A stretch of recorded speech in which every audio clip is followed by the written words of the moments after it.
السلام علیکم عزیز طلباء طالبات۔ آج ہم نے حدیث نمبر جو ہے وہ 15 اس کو ہم پڑھیں گے، اس کی تشریح دیکھیں گے۔ تو سب سے پہلے ہم حدیث پڑھ لیتے ہیں، اس کے بعد ہم جو ہے دیکھتے ہیں کہ من صام رمضان وقامہ ایمانا واحتسابا غفر له ما تقدم من ذنبہ، کہ جناب نبی کریم صلی اللہ علیہ وسلم نے ارشاد فرمایا کہ جس نے ایمان اور اجر کی نیت سے رمضان کے روزے رکھے اور اس کی راتوں میں قیام کیا، اس کے پہلے گناہ معاف کر دیے گئے۔ اب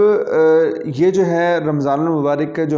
جو مہینہ ہے اللہ تعالیٰ نے ہمیں عطا فرمایا ہے، یہ اتنا برکت والا اور مبارک مہینہ ہے کہ اس کے اندر جو سال کے اندر صرف ایک مہینہ ہمیں ملتا ہے، اس میں روزے رکھنا عبادت ہے، ہماری جو بنیادی ہمارے عبادات میں سے بنیادی ارکان میں سے ایک رکن ہے۔ اب اللہ پاک اس کا اجر بیان فرما رہے ہیں۔ رمضان المبارک کے اندر ہم دو عبادت کرتے ہیں، ایک عبادت دن کی ہوتی ہے اور ایک عبادت رات کی ہوتی ہے۔ دن کی عبادت جو ہے وہ روزہ رکھنا ہے، اور رات کی عبادت جو ہے وہ اللہ تعالیٰ کے سامنے جو ہے وہ کھڑے ہونا ہے، تراویح کی نماز پڑھنا ہے۔ تو اللہ پاک فرما رہے ہیں کہ جس نے رمضان المبارک کے اندر دن میں بھی عبادت کی اور رات کو بھی اس نے عبادت کی، تو اس کے لیے اجر اللہ پاک کیا بیان فرما رہے ہیں کہ فرمایا کہ من صام رمضان، جس نے رمضان المبارک کا روزہ رکھا، وقامہ، اور اس نے قیام کیا کہ رات کو اس نے کھڑے ہو کر اللہ کے سامنے اس نے جو ہے وہ نماز پڑھی اور تراویح بھی اس نے پڑھی، تو اس کا جو ہے نا وہ لیکن آگے ساتھ دو شرطیں بیان فرمائیں ایماناً، کہ ایمان کی حالت میں دیکھیں جتنی بھی ہماری عبادات ہیں یا ہمارے جتنے بھی نیک کام ہیں دین کے اندر، اگر ان کے لیے کامیاب ہونے کے لیے، اس کے اندر جو ہے وہ جان پیدا کرنے کے لیے، اس کو مقبول کروانے کے لیے ایمان بنیادی شرط ہے۔ اگر کسی شخص کے پاس ایمان ہی نہیں ہے تو اس کے لیے جو ہے اس کی عبادت کرنا، اس کا جو ہے روزہ رکھنا، اس کی نماز پڑھنا، وہ سارا کا سارا اس کا کوئی فائدہ نہیں ہے۔ ایمان کی مثال آپ ایسے دیکھیں کہ بنیاد، کہ جب کسی عمارت کی بنیاد ہی نہیں ہے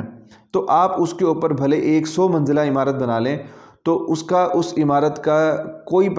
جو ہے اس کی کوئی گارنٹی نہیں ہے، کوئی اس کی مضبوطی نہیں ہے۔ تو ایمان بنیاد ہے۔ تو فرمایا کہ ایمان کی حالت میں پہلی شرط، اور دوسرا وہ احتساباً۔ احتساب کا کیا مطلب ہوتا ہے کہ احتساب کا مطلب یہاں پہ لکھا کہ ثواب حاصل کرنے کے لیے، کہ اجر کی نیت سے۔ اب اس کی نیت جو ہے، اس کی نیت خالص اللہ کو راضی کرنا ہو کہ اللہ پاک راضی ہو جائیں اور اس کے بدلے مجھے اجر عطا فرمائیں۔ اس کی نیت کسی کو دکھانا نہ ہو کہ لوگ مجھے روزہ دار کہنے لگ جائیں، ایسی اس کی کوئی نیت نہ ہو، یا لوگ جو ہے نا مجھے عبادت گزار کہنے لگیں، اس طرح کی کوئی اس کی نیت نہ ہو۔ جب یہ دو شرطیں پائی جائیں گی تو اس کے بعد اللہ تعالیٰ فرما رہے ہیں اس کا انعام اور اس کا یہ اتنا بڑا عمل ہے کہ ایک روزے کے بدلے میں اس کو کیا ہوگا کہ غفر له ما تقدم من ذنبی، اس کے پچھلے سارے گناہ معاف کر دیے جائیں گے۔ اور اب ہم دیکھیں، ہم اس بارے میں ہمارے عمومی طور پر ہمارا جو ہم دیکھتے ہیں اپنے آس پاس کتنی زیادہ کوتاہی پائی جاتی ہے کہ رمضان المبارک کا مہینہ آتا ہے، مشکل سے جو ہے وہ 20% لوگ جو ہے اس میں روزہ رکھتے ہیں، اور بہت سارے لوگ ایسے بغیر روزے کے، گرمیوں کے روزے تو ویسے جو ہے وہ نہیں رکھے جاتے، وہ لوگ کہتے ہیں ہم سے نہیں رکھے جاتے، اور حالانکہ روزہ ایسی عبادت ہے کہ اللہ تعالیٰ حدیث پاک میں آتا ہے، نبی کریم صلی اللہ علیہ وسلم نے ارشاد فرمایا، جس کا مفہوم ہے کہ اللہ تعالیٰ ارشاد فرماتے ہیں کہ روزہ جو ہے وہ میرے لیے ہے اور اس کا اجر بھی میں ادا کروں گا۔ کیا مطلب کہ نماز اللہ کے لیے نہیں ہے، زکوٰۃ اللہ کے لیے نہیں ہے، نہیں، ساری عبادت اللہ کے لیے ہے، لیکن روزے کے اندر اللہ کے ساتھ جو انسان کا تعلق ہوتا ہے وہ باقی عبادات کی نسبت زیادہ ہوتا ہے۔ وہ اس طرح ہوتا ہے، اس کی مثال آپ یہ دیکھیں کہ انسان نماز پڑھ رہا ہے، اب نماز پڑھتے ہوئے کمرے کے اندر کوئی آ گیا، مطلب آپ کی امی آ گئیں، آپ کے ابو آ گئے، انہوں نے دیکھا اچھا ماشاءاللہ بچہ بڑا نماز پڑھنے والا ہے، اب دل کے اندر نا کچھ جو ہے وہ کچھ ریاکاری آ سکتی ہے، کچھ دکھاوا آ سکتا ہے کہ دیکھو میں نے ان کو دکھانے کے لیے میں نماز کو لمبا کر دوں۔ تو اب لیکن روزہ ایسی عبادت ہے کہ اس کے اندر انسان کے پاس 15 16 17 گھنٹے ہوتے ہیں، اس نے بھوکا پیاسا رہنا ہے، گناہوں سے بچنا ہے، اور ان 16 17 گھنٹوں کے اندر بہت سارا ٹائم ایسا ملتا ہے، بہت سارے موقع ایسے ہوتے ہیں کہ انسان کھا پی سکتا ہے، لوگوں سے نظر بچا کر جو ہے وہ گھر والوں کو پتہ نہ لگے پانی پی سکتے ہیں، کھانا کھا سکتے ہیں، لیکن ان سب کے باوجود وہ تنہائی کے اندر بھی یہ کام نہیں کرتا۔ کیوں؟ اللہ سے ڈرتے ہوئے کہ اللہ مجھے دیکھ رہا ہے، میں نے اللہ کی تو اس عبادت کے اندر اللہ فرمانے کہ روزہ میرے لیے ہے اور میں اس کا اجر بھی میں خود دوں گا، کہ کوئی بہت بڑا انعام جو ہوتا ہے اس کو بتایا نہیں جا سکتا، یعنی کہ وہاں پر آ کر اعداد و شمار ختم ہو جاتے ہیں۔